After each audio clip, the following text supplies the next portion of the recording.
በይፋ ከተጀመረ 3ኛ ዓመቱን የያዘው የኢትዮጵያ ታምርት ንቅናቄ አምራቾች በሀገር ውስጥ ምርቶችን በማምረት የውጭ ምርቶችን ከመተካት ባሻገር ኤክስፖርት ማድረግ እንዳስቻላቸው ይነገራል። በአዲስ ዓለም አቀፍ ኮንቬንሽን ማዕከል በትናንትናው ዕለት በጠቅላይ ሚኒስትር አብይ አህመድ የተከፈተው የኢትዮጵያ ታምርት የ2017 ዓ.ም ኤክስፖ በታሰበው ልክ ጎብኚዎች እየጎበኙትና ግብይቶች እየተፈጸሙበት እንዲሁም ሰፊ የገበያ ትስስር እየተፈጠረ ስለመሆኑ የኢንዱስትሪ ሚኒስትር ዴኤታ አቶ ታረቀኝ ቡሉልታ ይናገራሉ።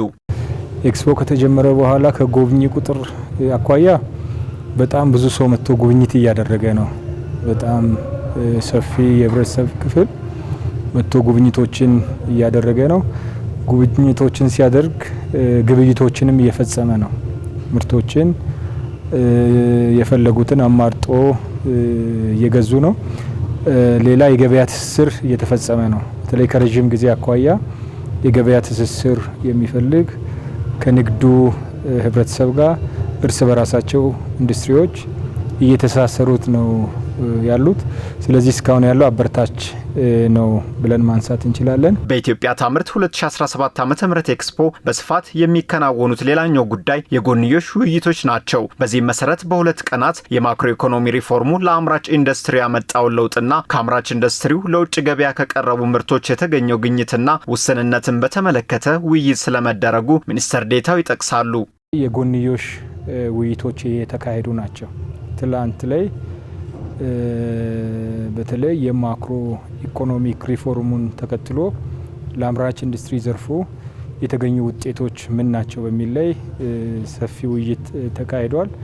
ስለዚህ የማክሮ ኢኮኖሚክ ሪፎርሙ ለአምራች ኢንዱስትሪ ዘርፉ ትልቅ መሰረት የጣለ ለረጅም ጊዜ ሲነሳ የነበሩ ጥያቄዎችን የመለሰ መሆኑን አምራቾችም ፓናሊስቶችም አንስተዋል። በተለይ ከውጭ ምንዛሪ አቅርቦት የነበረው ውስንነት ሙሉ በሙሉ ተፈቷል በሚባል ደረጃ ተነስቷል። ነገር ግን አሁንም የሌላ የሀገር ውስጥ ብር ፍላጎት እንዳለም አንጸባርቋል።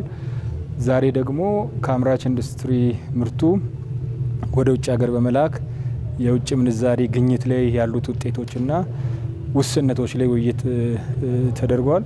ጥራት ያለው ምርት በስፋትና ተደራሽነት ባለው መልኩ ማቅረብ የአምራች ዘርፉን ተወዳዳሪ ብሎም ተመራጭ እንደሚያደርገው ይገለጻል። የኢትዮጵያ ታምርት ንቅናቄ ተግባራዊ በሆነባቸው ዓመታት የአምራች ኢንዱስትሪው የማምረት አቅም በመሻሻሉ ከዘርፉ ኤክስፖርት የሚደረጉ ምርቶች መጠንና ተደራሽ የሚሆኑባቸው ሀገራት መጨመሩን አቶ ታረቀኝ ይጠቅሳሉ። ምርታማነትን ከማሻሻል አኳያ በተለይ በኢትዮጵያ ታምርት ንቅናቄ የኢንዱስትሪ ካውንስሉ ተጨባጭ የሆነ ድጋፎችንም ያደረገ ውጤቶችም እየተገኙበት ነው።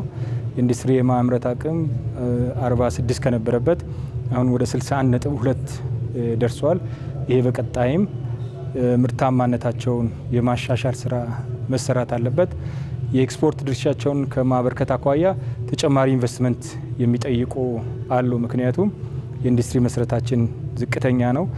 ነገር ግን ከአምና እና ዘንድሮ መካከል የ18% አብላጫ አምራች ኢንዱስትሪው አመጣ ማለት በቀጣይነትም የግሉ ዘርፍ ራሳቸው የሚጥሩ ከሆነ መንግስት ደግሞ ምቹ ሁኔታ የሚፈጥር ከሆነ ኤክስፖርታችን እያደገ የሚሄድ መሆኑን ማሳያ ሆኖ ሊወሰድ ይችላል ማለት ነው።